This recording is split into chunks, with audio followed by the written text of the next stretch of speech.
أعوذ بالله من الشيطان الرجيم بسم الله الرحمن الرحيم পড়ছি তাফহিমুল কোরআনের দ্বিতীয় খণ্ড সূরা আল ইমরান। সূরা আল ইমরান এর ব্যাখ্যা জানার জন্য সূরা আল বাকারার 278 টিকা দেখুন।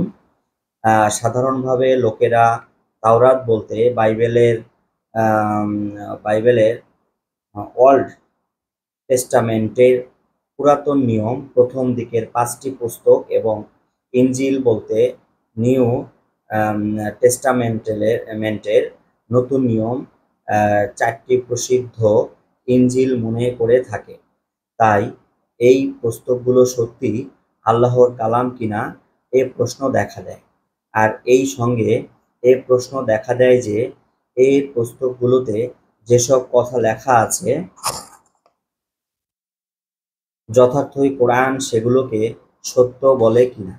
কিন্তু এ ব্যাপারে প্রকৃত সত্য হচ্ছে এই যে তাওরাত বাইবেলের প্রথম 5টি পুস্তকের নাম নয়, বরং এগুলোর মধ্যে তাওরাত নিহিত রয়েছে, এবং ইনজিল নিউ টেস্টামেন্টের 4টি ইনজিলের নাম নয়, বরং এগুলোর মধ্যে ইনজিল পাওয়া যায়।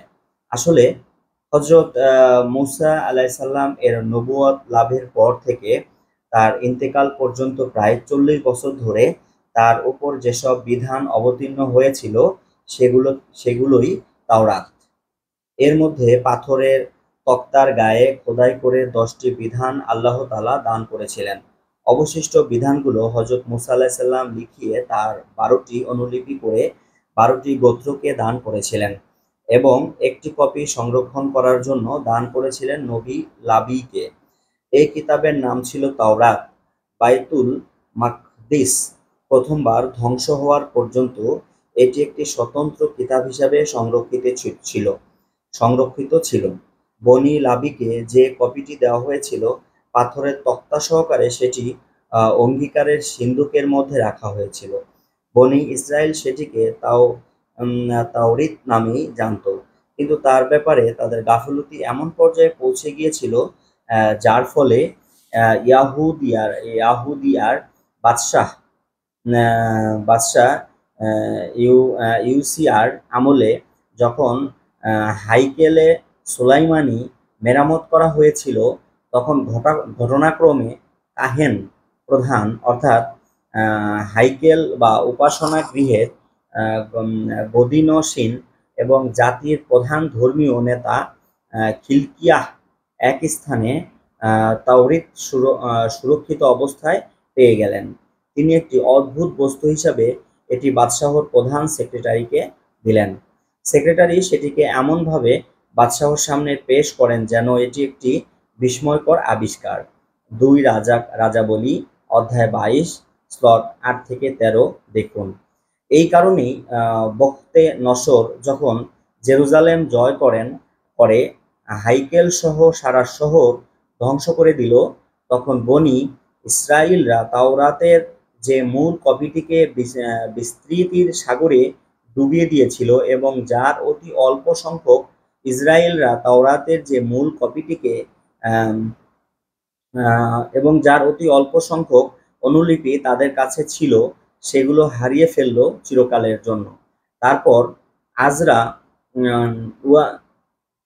উজাইর কাহেনের যুগে বনী ইসরাইলদের অবশিষ্ট লোকেরা ব্যাবিলনের কারাগার থেকে জেরুজালেমে ফিরে এলো এবং বাইতুল মাকদিস পুনর্নির্মাণ করা হলো।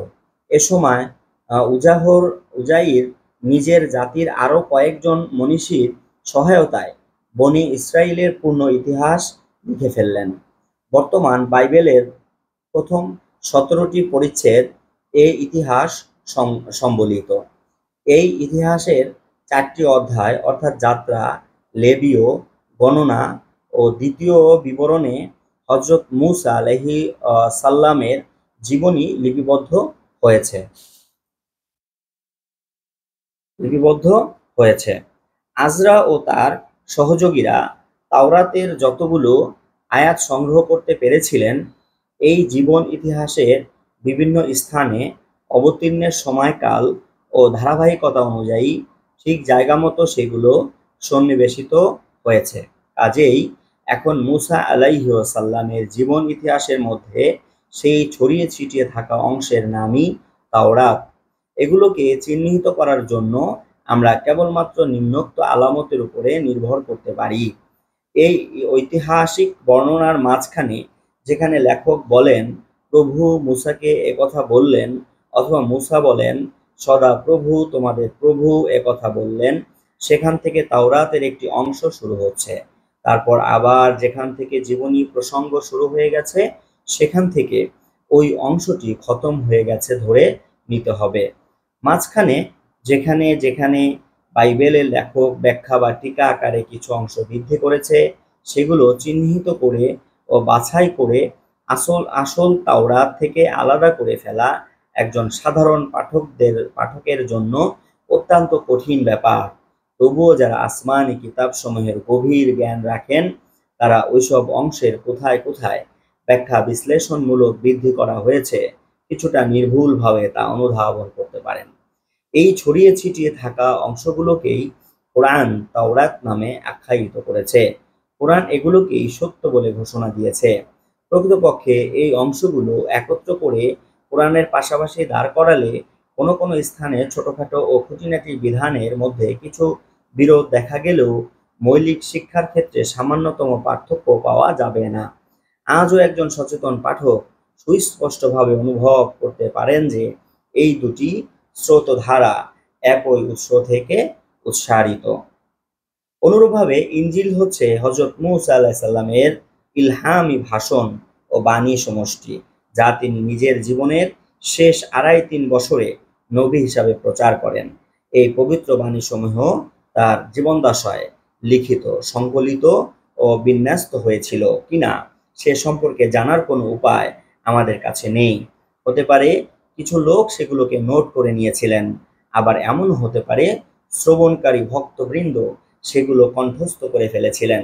যা হোক, দীর্ঘকাল পরে হযরত ঈসা আলাইহিস সালামের জীবন বৃত্তান্ত সম্বলিত বিভিন্ন পুস্তিকা রচনাকালে তাতে ঐতিহাসিক ঘটনাবলীর সাথে সাথে ওই পুস্তিকাগুলোর রচয়িতাদের কাছে মৌখিক বাণী ও লিখিত স্মৃতি কথা আকারে হযরত ঈসা আলাইহিস সালাম এর যেসব বাণী ও ভাষণ পৌঁছেছিল সেগুলো বিভিন্ন স্থানে জায়গা মতো সংযোজিত হয়েছিল।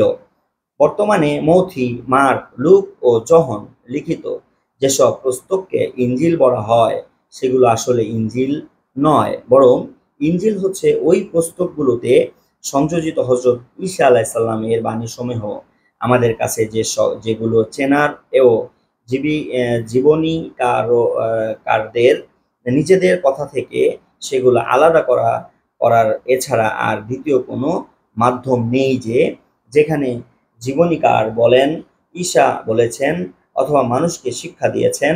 কেবলমাত্র এই স্থানগুলোই আসল ইনজিলের অংশ। কোরআন এই অংশগুলোর সমষ্টিকেই ইনজিল নামে অভিহিত করে এবং এরই সত্যতার ঘোষণা দেয়। এই বিক্ষিপ্ত অংশগুলোকে একত্র করে আজ যে কেউই কোরআনের পাশাপাশি রেখে এর সত্যতা বিচার করতে পারেন। তিনি উভয়ের মধ্যে অতি সামান্য পার্থক্যই দেখতে পাবেন, আর যে সামান্য পার্থক্য অনুভূত হবে পক্ষপাতহীন চিন্তা ভাবনা ও বিশ্লেষণের মাধ্যমে তা সহজেই দূর করা যাবে। অর্থাৎ তিনি বিশ্বজাহানের যাবতীয় তত্ত্ব ও বাস্তব সত্য জানেন। কাজেই যে কিতাব তিনি নাজিল করেছেন তা পরিপূর্ণ সত্যই হওয়া উচিত, বরং নির্ভেজাল সত্য একমাত্র সেই কিতাবের মধ্যেই পাওয়া যেতে পারে যেটি সেই সর্বজ্ঞ মহাজ্ঞানী সত্তার পক্ষ থেকে পাঠানো হয়েছে। এখানে দুটি গুরুত্বপূর্ণ সত্যের প্রতি ইঙ্গিত করা হয়েছে। এক, তোমাদের প্রকৃতিকে তার মতো করে কেউ জানতে পারে না, এমনকি তোমরা নিজেরাও জানতে পারো না। কাজেই তার পথপ্রদর্শক ও পথ নির্দেশনার উপরে আস্থা স্থাপন করা ছাড়া তোমাদের গতান্তর নেই। দুই, যিনি গর্ভাশয়ে তোমাদের উৎপত্তি থেকে শুরু করে পরবর্তী সকল পর্যায়ের প্রতিটি ক্ষেত্রে তোমাদের ছোট ছোট প্রয়োজনগুলো পূর্ণ করার ব্যবস্থা করেছেন, তিনি দুনিয়ার জীবনে তোমাদের হেদায়ত পথ প্রদর্শনের ব্যবস্থা করবেন না, এটা কেমন করে সম্ভব হতে পারে? অথচ তোমরা সবচেয়ে বেশি এই জিনিসটিরই মুখাপেক্ষী। মুহকাম পাকাপোক্ত জিনিসকে বলা হয়, এর বহুবচন মুহকামাত। মুহকামাত আয়াত বলতে এমন সব আয়াত বোঝায় যেগুলোর ভাষা একেবারে সুস্পষ্ট, যেগুলোর অর্থ নির্ধারণ করার ব্যাপারে কোনো প্রকার সংশয় সন্দেহের অবকাশ থাকে না, যে শব্দগুলো দ্ব্যর্থহীন বক্তব্য উপস্থাপন করে এবং যেগুলোর অর্থ বিকৃত করার সুযোগ লাভ করা বড়ই কঠিন। এই আয়াতগুলো কিতাবের আসল বুনিয়াদ, অর্থাৎ যে উদ্দেশ্যে কোরআন নাজিল করা হয়েছে এই আয়াতগুলো সেই উদ্দেশ্যে পূর্ণ করে। এই আয়াতগুলোর মাধ্যমে দুনিয়াবাসীকে ইসলামের দিকে আহ্বান জানানো হয়েছে। এগুলোতেই শিক্ষা ও উপদেশের কথা বর্ণিত হয়েছে। ভ্রষ্টতার গলদ তুলে ধরে সত্য সঠিক পথের চেহারা সুস্পষ্ট করা হয়েছে। দিনের কথা বর্ণিত হয়েছে। ভ্রষ্টতার গলদ তুলে ধরে সত্য সঠিক পথের চেহারা সুস্পষ্ট করা হয়েছে। দিনের মূলনীতি এবং আকীদা, বিশ্বাস, ইবাদত, চরিত্রনীতি, দায়িত্ব, কর্তব্য ও আদেশ নিষেধের বিধান এই আয়াতগুলোতে বর্ণিত হয়েছে। কাজেই কোনো সত্যানুসন্ধানী ব্যক্তি কোন পথে চলবে এবং কোন পথে চলবে না একথা জানার জন্য যখন কোরআনের শরণাপন্ন হয়, তখন এই মুহকাম আয়াতগুলোই তার পথপ্রদর্শক করে। স্বাভাবিকভাবে এগুলোর প্রতি তার দৃষ্টি নিবদ্ধ হয় এবং এগুলো থেকে উপকৃত হবার জন্য সে প্রচেষ্টা চালাতে থাকে।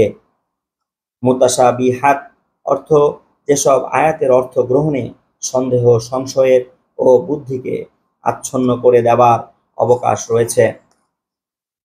বিশ্বজাহানের অন্তর্নিহিত সত্য ও তাৎপর্য, তার সূচনা ও পরিণতি, সেখানে মানুষের অবস্থান, মর্যাদা ও ভূমিকা এবং এ ধরনের আরও বিভিন্ন মৌলিক বিষয় সম্পর্কিত সর্বনিম্ন অপরিহার্য তথ্যাবলী মানুষকে সরবরাহ না করা পর্যন্ত মানুষের জীবন পথে চলার জন্য কোনো পথ নির্দেশ দেয়া যেতে পারে না। এটি একটি সর্বজন বিদিত সত্য।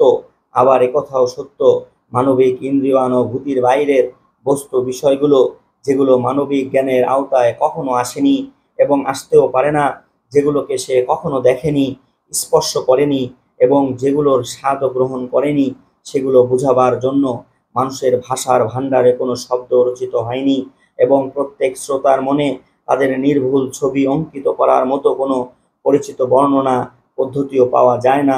কাজেই এ ধরনের বিষয় বোঝাবার জন্য এমন সব শব্দ ও বর্ণনা পদ্ধতি অবলম্বন করা অপরিহার্য হয়ে পড়ে, যেগুলো প্রকৃত সত্যের সাথে সাথে সাথে নিকটতর সাদৃশ্যের অধিকারী, অনুভবযোগ্য জিনিসগুলো বোঝাবার জন্য মানুষের ভাষায় পাওয়া যায়।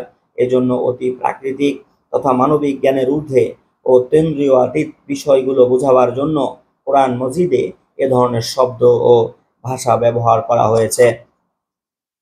যেসব আয়াতে এ ধরনের ভাষা ও শব্দ ব্যবহার করা হয়েছে সেগুলোকে মুতাশাবিহাত বলা হয়। যেসব আয়াতে এ ধরনের ভাষা ও শব্দ ব্যবহার করা হয়েছে সেগুলোকেই মুতাশাবিহাত বলা হয়। কিন্তু এ ভাষা ব্যবহারের ফলে মানুষ বড়জোর সত্যের কাছাকাছি পৌঁছতে পারে, অথবা সত্যের অস্পষ্ট ধারণা তার মধ্যে সৃষ্টি হতে পারে, এর বেশি নয়। এ ধরনের আয়াতের অর্থ নির্ণয়ের ও নির্দিষ্ট কারণের জন্য যত বেশি চেষ্টা করা হবে, তত বেশি সংশয়, সন্দেহ ও সম্ভাবনা বাড়তে থাকবে। ফলে মানুষ প্রকৃত সত্যের নিকটতর হবার চেয়ে বরং তার থেকে আরো দূরে সরে যাবে। কাজেই যারা সত্যানুসন্ধানী এবং আজে বাজে অর্থহীন বিষয়ের চর্চা করার মানসিকতা যাদের নেই, তারা মুতাশাবিহাত থেকে প্রকৃত সত্য সম্পর্কে অস্পষ্ট ধারণা লাভ করেই সন্তুষ্ট থাকে। এতটুকুন ধারণায় তাদের কাজ চালাবার জন্য যথেষ্ট হয়। তারপর তারা মুহকামাত এর পেছনে নিজেদের সর্বশক্তি নিয়োগ করে। কিন্তু যারা ফিতনাবাজ অথবা বাজে কাজে সময় নষ্ট করতে অভ্যস্ত, তাদের কাজই হয় মুতাশাবিহাতের আলোচনায় মশগুল থাকা এবং তার সাহায্যেই তারা পেছন দিয়ে সিট কাটে। এখানে এই অমূলক সন্দেহ করার কোনো প্রশ্নই ওঠে না যে মুতাশাবিহাতের সঠিক অর্থ যখন তারা জানে না, তখন তারা তার উপরে কেমন করে ঈমান আনে। আসলে একজন সচেতন বিবেক বুদ্ধির অধিকারী ব্যক্তির মনে মুতাশাবিহাত আয়াতগুলোর দূরবর্তী অসঙ্গত বিশ্লেষণ ও অস্পষ্ট বিকৃত ব্যাখ্যার মাধ্যমে কোরআন আল্লাহর কিতাব হবার বিশ্বাস জন্মে না। এ বিশ্বাস জন্মে মুহকামাত আয়াতগুলোর অধ্যয়নের মাধ্যমে।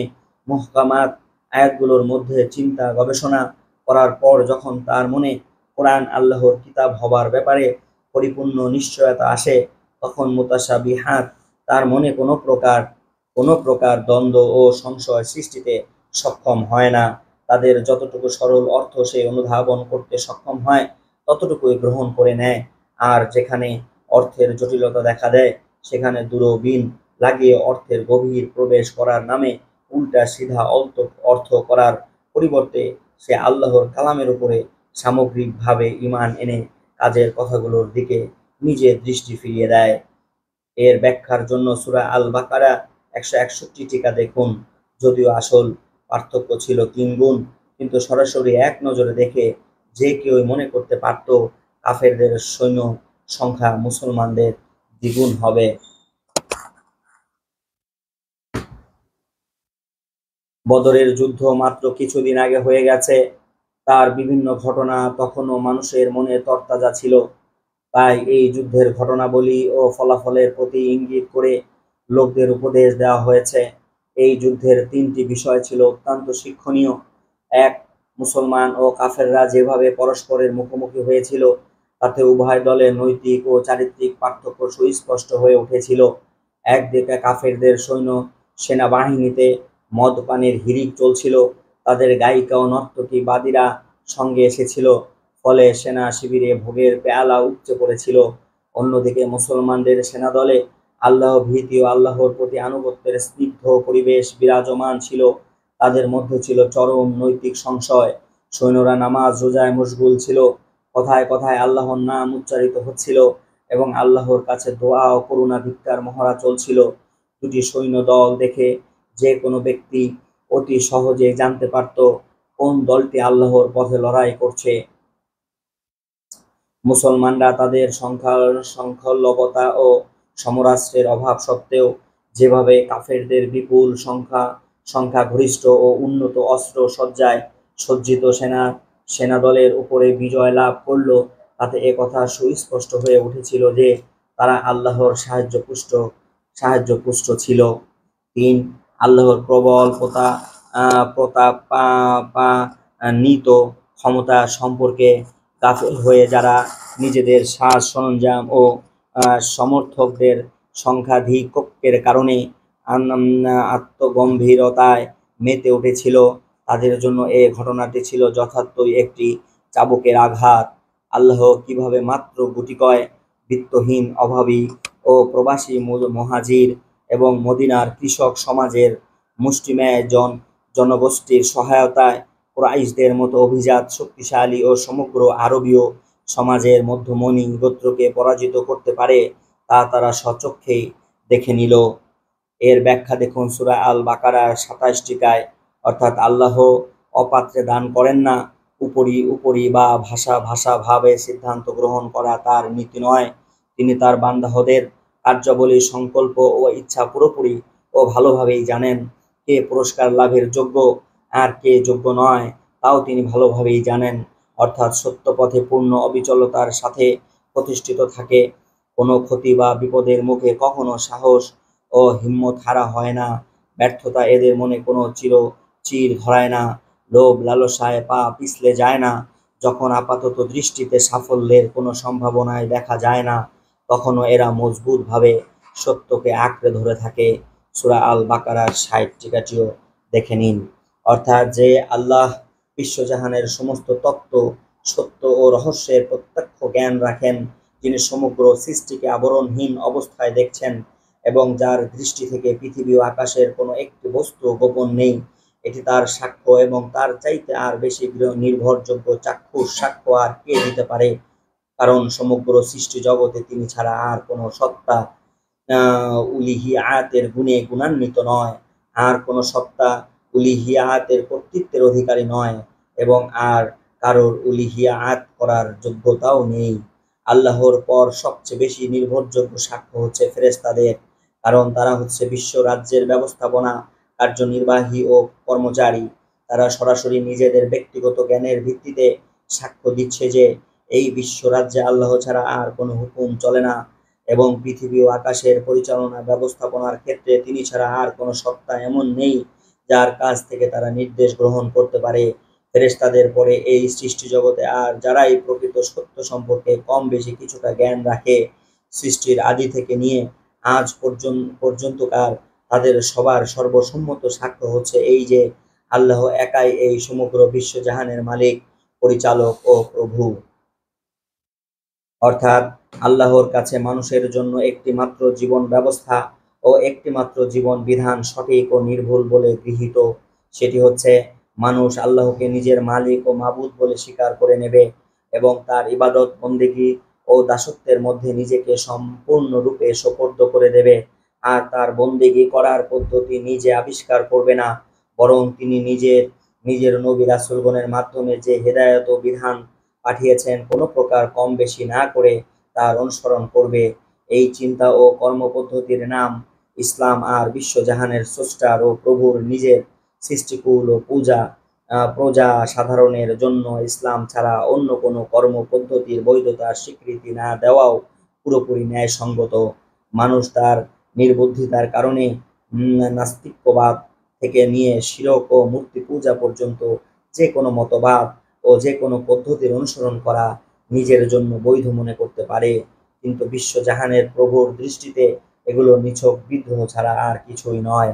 এর অর্থ হচ্ছে আল্লাহর পক্ষ থেকে দুনিয়ার যে কোনো অঞ্চলে যে কোনো যুগে যে নবী এসেছেন তার দিনই ছিল ইসলাম। দুনিয়ার যে কোনো জাতির উপরে যে কিতাবি নাজিল হয়েছে তাই ইসলামের শিক্ষা দান করেছে।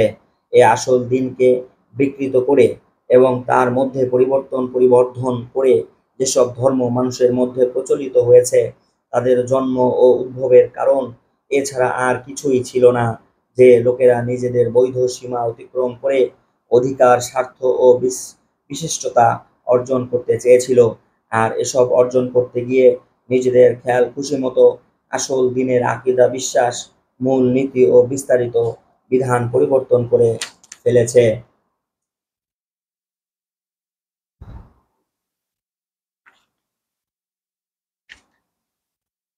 অন্য কথায় এ বক্তব্যটিকে এভাবে বলা যায়, যেমন আমি ও আমার অনুসারীরা তো সেই নির্ভেজাল ইসলামের স্বীকৃতি দিয়েছি যেটি আল্লাহর আসল দিন ও জীবন বিধান। এখন তোমরা বলো, তোমরা ও তোমাদের পূর্বপুরুষরা দিনের মধ্যে যে পরিবর্তন সাধন করেছ তা বাদ দিয়ে এই আসল ও প্রকৃত দিনের দিকে কি তোমরা ফিরে আসবে? এটি একটি ব্যঙ্গাত্মক বর্ণনা ভঙ্গি। এই বক্তব্যের অর্থ হচ্ছে নিজেদের যে সমস্ত কৃত্রিকলাপের দরুন তারা আজ আনন্দে ফুলে উঠেছে এবং মনে করছে যে তারা খুব ভালো কাজ করে বেড়াচ্ছে, তাদের জানিয়ে দাও তোমাদের এ সমস্ত কাজের এই হচ্ছে প্রতিফল। অর্থাৎ তারা নিজেদের শক্তি ও প্রচেষ্টা সমূহ এমন সব কাজে নিয়োজিত করেছে যার ফল দুনিয়াতে যেমন খারাপ তেমনি আখিরাতেও খারাপ। অর্থাৎ এমন কোনো শক্তি নেই যে তাদের এসব ভুল প্রচেষ্টা ও অসৎ কার্যবলীকে সুফলদায়ক করতে অথবা কমপক্ষে খারাপ পরিণতি থেকে বাঁচাতে পারে। দুনিয়ায় বা আখিরাতে অথবা উভয় স্থানে তাদের কাজে লাগবে বলে যেসব শক্তির উপরে তারা ভরসা করে তাদের মধ্য থেকে আসলে কেউই তাদের সাহায্যকারী প্রমাণিত হবে না। অর্থাৎ তাদের বলা হয়, আল্লাহর কিতাবকে চূড়ান্ত সনদ হিসাবে মেনে নাও এবং তার ফায়সালার সামনে মাথা নত করে দাও। এ কিতাবের দৃষ্টিতে যা হক প্রমাণিত হয় তাকে হক বলে বলে এবং যা বাতিল প্রমাণিত হয় তাকে বাতিল বলে মেনে নাও। এখানে মনে রাখতে হবে, আল্লাহর কিতাব বলতে এখানে তাওরাত ও ইনজিলকে বোঝানো হয়েছে, আর কিতাবের জ্ঞানের কিছু অংশ লাভকারী বলতে ইহুদি ও খ্রিস্টান আলেমদের কথা বোঝানো হয়েছে। তারা নিজেদেরকে আল্লাহর প্রিয় পাত্র মনে করে বসেছে। তাদের মনে এই ভুল ধারণা বদ্ধমূল হয়ে গেছে যে তারা যাই কিছু করুক না কেন জান্নাত তাদের নামে লিখে দেওয়া হয়ে গেছে। তারা ঈমানদার গোষ্ঠী, তারা অমুকের সন্তান, অমুকের উম্মত, অমুকের মুরিদ এবং অমুকের হাতে হাত রেখেছে, কাজেই জাহান্নামের আগুনের কোনো ক্ষমতাই নেই তাদেরকে স্পর্শ করার। আর যদিও বা তাদেরকে কখনো জাহান্নামে দেওয়া হয় তাহলেই তা হবে মাত্র কয়েক দিনের জন্য। গুনাহের যে দাগগুলো গায়ে লেগে গেছে সেগুলো মুছে ফেলে দিয়ে সেখান থেকে তাদেরকে সোজা জান্নাতে পাঠিয়ে দেওয়া হবে। এ ধরনের চিন্তাধারা তাদের এমনই নির্ভীক বানিয়ে দিয়েছিল, যার ফলে তারা নিশ্চিন্তে কঠিন থেকে কঠিনতর অপরাধ করে যেত, নিকৃষ্টতম গুনাহের কাজ করত, প্রকাশ্যে সত্যের বিরোধিতা করত, এবং এই অবস্থায় তাদের মনে সামান্যতম আল্লাহর ভয়ও জাগত না। মানুষ যখন একদিকে কাফের ও নাফরমানদের কার্যকলাপ দেখে এবং তারপর দেখে কিভাবে দিনের পর দিন তাদের বৃত্ত ও প্রাচুর্য বেড়ে যাচ্ছে, আবার অন্যদিকে দেখে ইমানদারদের আনুগত্যের পরশা এবং তারপর তাদের দারিদ্র্য, অভাব, অনাহারে জর্জরিত জীবন, আর দেখে তাদের একের পর এক বিপদ মুসিবত ও দুঃখ দুর্দশার শিকার হতে, নবী সাল্লাল্লাহু আলাইহি সাল্লাম ও তার সাহাবীগণ তৃতীয় হিজরি ও তার কাছাকাছি সময়ে যার শিকার হয়েছিলেন, তখন স্বাভাবিকভাবেই তার মনের মধ্যে একটি অদ্ভুত আক্ষেপ মিশ্রিত জিজ্ঞাসা জেগে ওঠে। আল্লাহ এখানে এই জিজ্ঞাসার জবাব দিয়েছেন, এমন সূক্ষ্মভাবে জবাব দিয়েছেন যার চেয়ে বেশি সূক্ষ্মতার কথা কল্পনায় করা যায় না। অর্থাৎ যদি কোনো মুমিন কোনো ইসলামের দুশ্মন দলের ফাঁদে আটকা পড়ে যায় এবং সে তাদের জুলুম নির্যাতন চালাবার আশঙ্কা করে, তাহলে এই অবস্থায় তাকে অনুমতি দেওয়া হয়েছে সে নিজের ঈমান লুকিয়ে রেখে কাফেরদের সাথে বাহ্যিক এমনভাবে অবস্থান করতে পারে যেন সে তাদেরই একজন, অথবা যদি তার মুসলমান হবার কথা প্রকাশ হয়ে গিয়ে থাকে, তাহলে নিজের প্রাণ বাঁচাবার জন্য সে কাফেরদের প্রতি বন্ধুত্বের মনোভাব প্রকাশ করতে পারে। এমনকি কঠিন ভয় ভীতি ও আশঙ্কাপূর্ণ অবস্থায় যে ব্যক্তি সহ্য ক্ষমতা হারিয়ে ফেলে, তাকে কুফরি বাক্য পর্যন্ত মুছে উচ্চারণ করার অনুমতিটুকু দেয়া হয়েছে। অর্থাৎ অর্থাৎ মানুষের ভয় যেন তোমাকে এমনভাবে আচ্ছন্ন না করে ফেলে যার ফলে আল্লাহর ভয় মন থেকে উড়ে যায়। মানুষ বড়জোর তোমার পার্থিব বৈষয়িক স্বার্থের ক্ষতি করতে পারে, যার পরিসরে দুনিয়ার মধ্যেই সীমাবদ্ধ, কিন্তু আল্লাহ তোমাকে চিরন্তন আযাবের মধ্যে নিক্ষেপ করতে পারেন।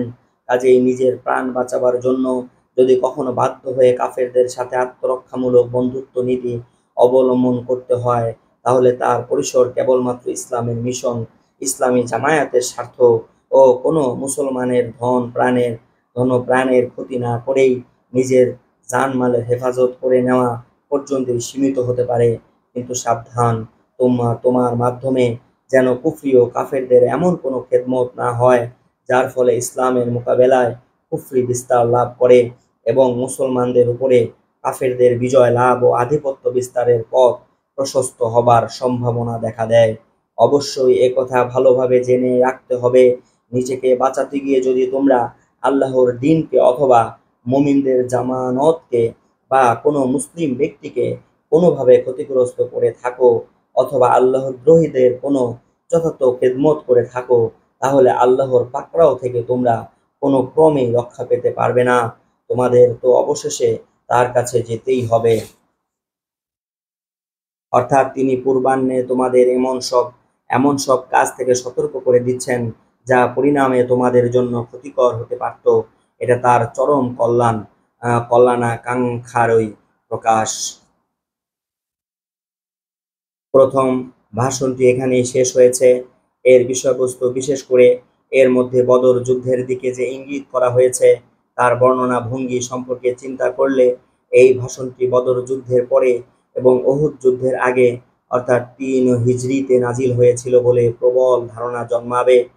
মুহাম্মদ ইবনে ইসহাকের বর্ণনা থেকে সাধারণত লোকদের এই ভুল ধারণা হয়েছে যে এই সূরার প্রথম ৮টি আয়াত নাজরানের নাজরানের প্রতিনিধি দলের আগমনের সময় হিজরি ৯ সনে নাজিল হয়েছিল, কিন্তু প্রথমত এই ভূমিকা হিসাবে প্রদত্ত ভাষণটির বিষয়বস্তু পরিষ্কারভাবে একথা তুলে ধরেছে যে এটি তার অনেক অনেক আগেই নাজিল হয়ে থাকবে।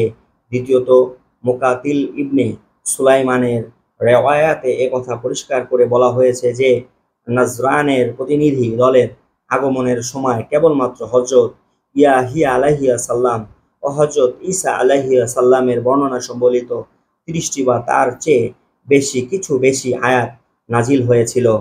এখান থেকে দ্বিতীয় ভাষণটি শুরু হচ্ছে। নবম হিজরি সনে নাজরানের খ্রিস্টীয় প্রজাতন্ত্রের প্রতিনিধি দল রাসূল পাক সাল্লাল্লাহু আলাইহি সাল্লাম এর দরবারে হাজির হবার পর এই অংশটি নাজিল হয়েছিল।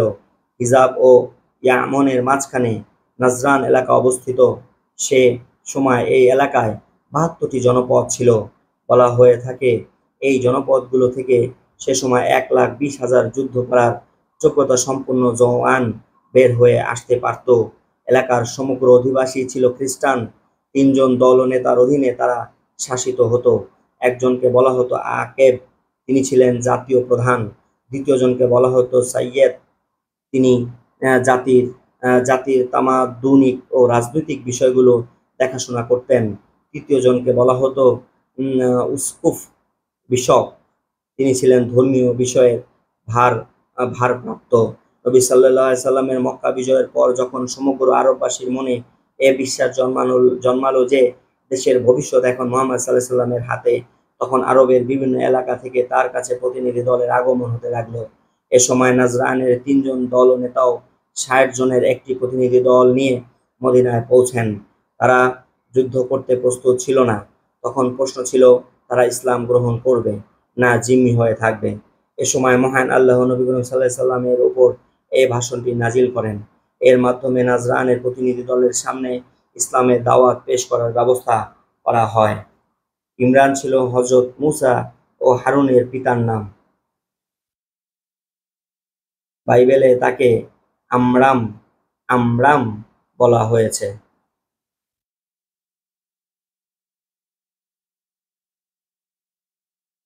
ধন্যবাদ। এতক্ষণ যারা তাহকিমুল কোরআন সূরা আল বাকারার ৩০ সিরিয়াল ৩০ পর্যন্ত শুনছিলেন, সবাইকে আল্লাহ রাব্বুল আলামিন কোরআন এবং সুন্নাহের আলোকে জীবন পরিচালনা করার তৌফিক দান করুক। সকলে বলুন আমিন। আবারও সূরা আল ইমরানের ৩১ থেকে পড়ার আশাবাদ ব্যক্ত করে আজকের মতো এখানেই শেষ করছি। সকলে ভালো থাকুন, সুস্থ থাকুন এবং নিরাপদে থাকুন।